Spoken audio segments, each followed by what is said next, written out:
let's rejoin the broadcast team on the Gameday Broadcast Network. And we welcome you back here. Andy Hayes alongside Jason Ruffner. Coach Janice's club, Mason Hauser hitting in the 2-hole. He's a good one. We'll bat second here in this lineup and play left field. Batting next, left fielder number 7, Mason Hauser. Hauser's got great wheels. He reminds me a lot of Chad Carroll a year ago for Oakton, in the essence that he could really get up and down the base paths. Here's Mason Hauser with one away. First pitch is bounced in from Drager for ball 1. Hauser, another guy that's had a lot of good experience here in this program. Playing from Coach Janice, pops one up and out of play to the right. That'll even the count at 1 apiece. We're excited to have several new faces on our broadcast team here today across this complex, and we'll talk about one of them here joining us here in a moment. Here's Hauser, hits it right side, base hit. He's on with one away. Hauser took that one to right field. Did a nice job there, Jason, staying with it. Well, staying with it. A high fastball. He muscled it out towards the hole between first and second base. Fine piece of hit by Hauser. Take the outside fastball through the first 2 batters. Drager is obviously showing a preference to the first 2 righties anyway for that outside portion of the plate. So Drager now will see Brian Burns as he throws over quickly to first base. Hauser back safely. Hauser's got great wheels. I said this a couple of minutes ago. He reminds me a lot of Chad Carroll a year ago for Oakton, in the essence that he could really get up and down the base paths. Brian Burns looks at a curveball for strike 1. It's interesting for Oakton. They have their 3 outfielders in the 1, 2, and 3 positions in the lineup. So the speed in the outfield translates to the lineup as well. High fastball from Drager, up and in. That's going to be ball 1. And the count goes even at 1 apiece. Andy Hayes, Jason Ruffner with you here for the Concord District semifinals today. Championship is Monday night, and that'll be played over at Chantilly High School. So 2 games tonight, and then the finale on Monday before we get to the Northern Region playoffs. And another quick throw over again, trying to chase Hauser back. Working to keep the speedster close. Here's Drager now. He'll kick the leg and come home. Beautiful curveball that time. Touched the heart of the plate for strike 2. Good storyline in Northern Region baseball. John James coming to Robinson this year as Hauser takes off, and he'll run down to second. He is underneath the tag with a stolen base. Good throw from Pat McLaughlin, but it wasn't in time. It wasn't in time because that was such a great jump by Mason Hauser. He gets a clean steal, basically gets it off the pitcher, Drager, who actually has a quick motion towards the plate, but does have a high leg kick. And at first motion, Hauser is off, and he slides in safely ahead of a good throw. And that means it's a 3-2 count for Burns. He hits it left side, base hit. Hauser will probably have to hold at third. He does. And Burns is on with a 1-out single on a 3-2 pitch. 4 strikes. The fastball has been a little bit flaky as he aims it for the outside part of the zone. Here's the 0-1, gets him swinging in the dirt. Play at the plate. And it's not going to be in time as Hauser comes home.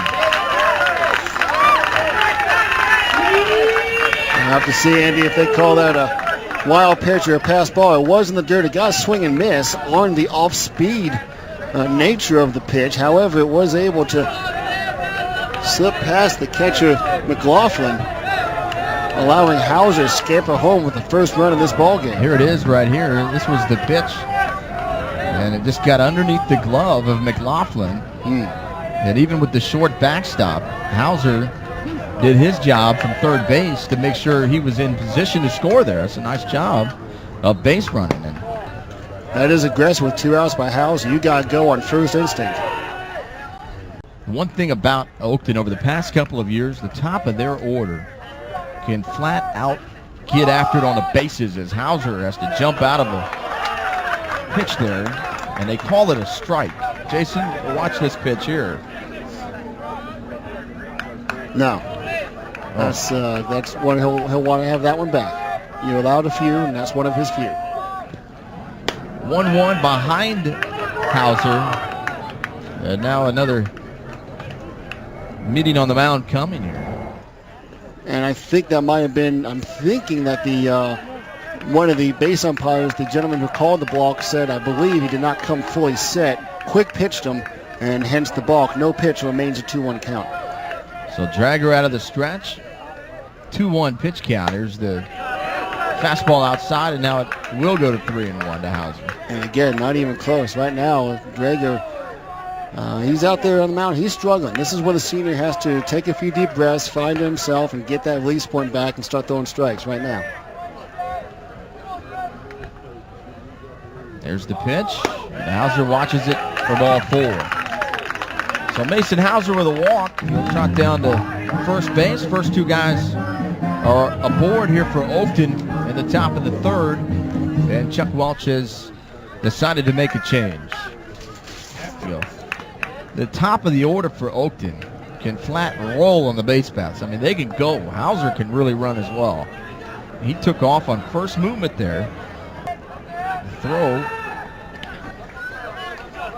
You remember, Danny, and his ridiculous slider that he used to throw, Jason? Remember him? It wasn't fair for high school hitters. Just, He would move about 15 feet from right to left last second. 3-2. Hauser takes off. Here's the throw down to 3rd. And they're going to say safe. He's in underneath the tag, and Hauser using those wheels to help his team with an opportunity again on the base path. And you talk about how they can fly. Well, between Bartosik and Hauser, they have combined for 3 stolen bases in this inning alone. And think about this, Andy. You've had 3 men come up to the plate, no base hits, already a run, and still guys in the corners with only 1 out. 4 men to come up to the plate. This is a good number 5. But this, talking about manufacturing runs, that's exactly what the Oakland Cougars doing right now, just causing havoc on the base paths, causing balks, stealing bases, and they've tied this ball game up on the speed alone. Dale Good to the plate. First pitch, hit hard down to Scoville. That's going to get a run in. He can't handle it. And that'll be an E for Mason Scoville. Hard hit ground ball, but you got to come up with those here to help get out of a jam. Andy Hayes, Mason Hauser, and Jason Ruffner with you here. All joking aside, Mason Hauser, the leadoff hitter, to start the top of the 7th. Just trying to see if Ruffner was paying attention. Well, I was paying attention, but I was also in a deep consultation here on a matter of particular intellectual import. Whatever that just meant. As we were trying to figure out between myself, as there's a strike 1-1 on the trying to figure out between myself and Mr. Thorpe exactly who would get credit for the win if the Westford Bulldogs can get 3 outs without giving up 2 runs here in the top of 7. 1-1. This one roped down the left field line. Will it get fair? No, it's a foul ball. Hauser close to having an extra base hit there. And Andy, if things stay the way they are right now, if Arduini can go ahead and hold this thing off, the loss would go to Oakton's Tommy Lopez. The win, I think, would go to, I want to say it would go to Bonner, but we're still trying to figure out the higher mathematics and the 1-2 pitch. Ground ball this time to Scoville. It hops off his chest, and Hauser still thrown out at first base. Nice play by Mason Scoville to hang with it down there. Arduini hits one hard out to left. This one is going to chase Hauser back to the warning track, but he's there again. Mason Hauser playing a solid left field tonight. Got to be impressed with the way Bartosik and Hauser have played today, especially on the base paths. Both of those guys have had a good afternoon. Jason Ruffner, as we take a look here at some of our highlights from today's game. This one went back and forth really all game long, and they both had their moments. Oakton scored first on a pass ball. Mason Hauser was able to take advantage of that, and he got in to make it 1-0 for Oakton. They led 1-0 in the top of the first. We saw both teams running wild. The speed of Oakton we talked about in evidence there as Mason Hauser steals third base on the pitcher. For Jason Ruffner and our entire broadcast team, I'm Andy Hayes saying so long from Westfield High School. We'll see you next time here on the Game Day Broadcast Network.